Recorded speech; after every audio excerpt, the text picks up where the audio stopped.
The Bixi is the latest travel backpack made by Bihn. It's 32 liters and is priced at $350. The bag itself is rather simple on the outside and frankly simple on the inside as well. This bag doesn't have a ton of frills, an admin pocket on the front, a cavernous main compartment, and a sizable laptop pocket.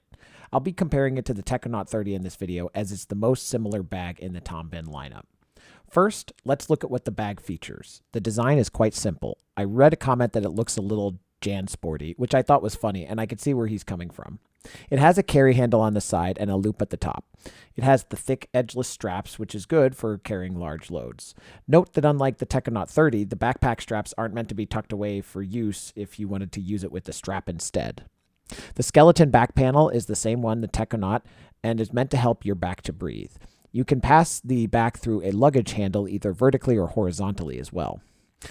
Lastly, the water bottle side pocket is a really nice addition. The elastic part feels very rubbery and will hold the water bottle in very well, but still be easy to remove. Overall, the construction feels nice, and I like the simplistic feel of the bag. I first debuted this bag in my Bihn Facebook group. Link to the group is in the description if you want to join. And the main question I got was about the admin pocket in the front.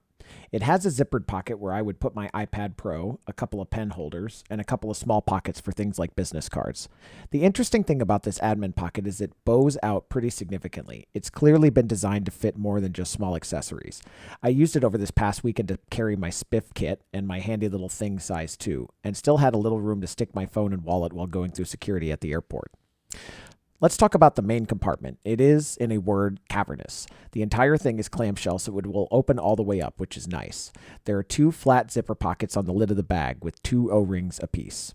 I like this large cavernous space for a few reasons. Firstly, unlike the Technonaut, the bag opens all the way up, so I have access to every corner. This is a small detail, but I noticed it when I put the bags side by side.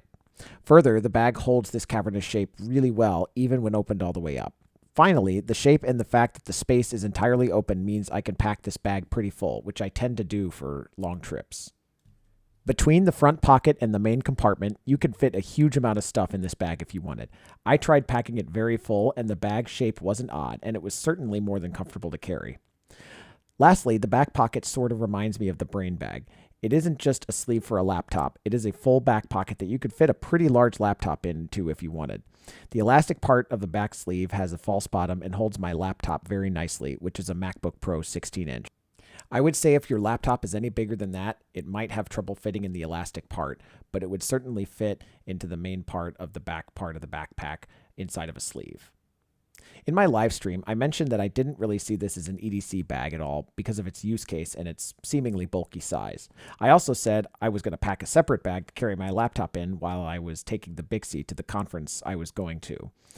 I did not end up doing those things because I wanted to try the bag just by itself as an EDC, and I didn't want the extra weight of an additional bag. I was pleasantly surprised by how much the bag sort of shrinks down and looks like a normal backpack. I had only my laptop, my handy little thing, an AC adapter, and my iPad while I was at the event, and I felt the bag was perfectly usable as an EDC bag. In contrast, I would never carry the T30 as an EDC, as I think it doesn't disguise itself as a backpack nearly as well, and I usually put my accessories in the bottom pocket of the T30, which makes the bag bottom heavy. I could tell that the weight distribution of my accessory kits inside of the Bixi made it a lot more comfortable to carry through the airport compared to the T30. The price of the bag is $350, which is less than the Technonaut 30, but certainly more than its contemporaries like the Air Travel Pack, which sits around $250. Compared to the Technonaut 30, I think you sacrifice a small amount of travel versatility for what I would consider to be a bag I would enjoy using more overall, and would even use it as an EDC. I guess it overall makes it really more versatile than the T30. That said, the comments I've read about the bag say that they think the bag is expensive for what it is and that other competitors have similar bags already. This becomes a discussion about the old versus new guard since Bihn, the company, was sold a couple of years ago. Frankly, I can understand their point of view, but I can safely say that this bag has all the hallmarks of a thoughtfully designed bag. I think with the Bixi, less is more, and I will probably be using it on several upcoming trips. It might be my ultimate one bag for conference travel, but time will tell. I wanted to buy an Air travel pack to compare it with on video, but it won't come in time before the pre-order closes. I may do a video on it anyways, just out of curiosity, because I've never owned an Air product. But we'll see. Keep an eye on the channel, and I'll let you know if one's coming. Thanks a lot.